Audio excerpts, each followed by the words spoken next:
अक्लमंद हंस। एक बहुत बड़ा विशाल पेड़ था। उस पर बीसियों हंस रहते थे। उनमें एक बहुत सियाना हंस था, बुद्धिमान और बहुत दूरदर्शी। सब उसका आदर करते, ताऊ कहकर बुलाते थे। एक दिन उसने एक नन्ही सी बेल को पेड़ के तने पर बहुत नीचे लिपटते पाया। ताऊ ने दूसरे हंसों को बुलाकर कहा, देखो, इस बेल को नष्ट कर दो। एक दिन यह बेल हम सबको मौत के मुंह में ले जाएगी। तो एक युवा हंस हंसते हुए बोला, ताऊ, यह छोटी सी बेल हमें कैसे मौत के मुंह में ले जाएगी? तो सियाने हंस ने समझाया, आज यह तुम्हें छोटी सी लग रही है। धीरे धीरे यह पेड़ के सारे तने को लपेटा मारकर ऊपर तक आएगी। फिर बेल का तना मोटा होने लगेगा और पेड़ से चिपक जाएगा। तब नीचे से ऊपर तक पेड़ पर चढ़ने के लिए सीढ़ी बन जाएगी। कोई भी शिकारी सीढ़ी के सहारे चढ़कर हम तक पहुंच जाएगा और हम मारे जाएंगे। दूसरे हंस को यकीन ना आया, एक छोटी सी बेल कैसे सीढ़ी बनेगी? ये बात समझ में ही नहीं आया। तो तीसरा हंस बोला, ताऊ, तू तो एक छोटी सी बेल को खींचकर ज्यादा ही लंबा कर रहा है। तो ताऊ, एक हंस बड़बड़ाया, यह ताऊ अपनी अक्ल का रोब डालने के लिए अंट संट कहानी बना रहा है। उफ, इस ताऊ का क्या करे? इस प्रकार किसी दूसरे हंस ने ताऊ की बात को गंभीरता से नहीं लिया। इतनी दूर देख पाने की उनमें अक्ल कहाँ थी कि वो देख पाते। समय बीतता रहा। बेल लिपटते लिपटते ऊपर शाखाओं तक पहुंच गई।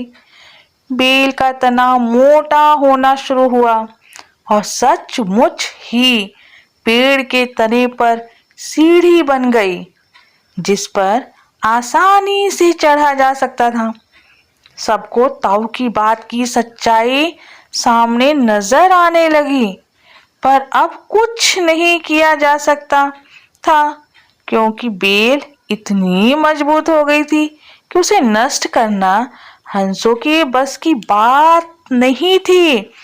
एक दिन जब सब हंस दाना चुगने बाहर गए हुए थे, तब एक बहेलिया उधर आ निकला। पेड़ पर बनी सीढ़ी को देखते ही उसने पेड़ पर चढ़कर जाल बिछाया और चला गया। सांझ को सारे हंस लौट आए। पेड़ पर उतरे तो बहेलिए की जाल में बुरी तरह फंस गए। जब वे जाल में फंस गए और फड़फड़ाने लगे, तब उन्हें ताऊ की बुद्धिमानी और दूरदर्शिता का पता लगा। सब ताऊ की बात ना मानने के लिए लज्जित थे और अपने आप को कोस रहे थे। ताऊ सबसे रुष्ट था और चुप बैठा था,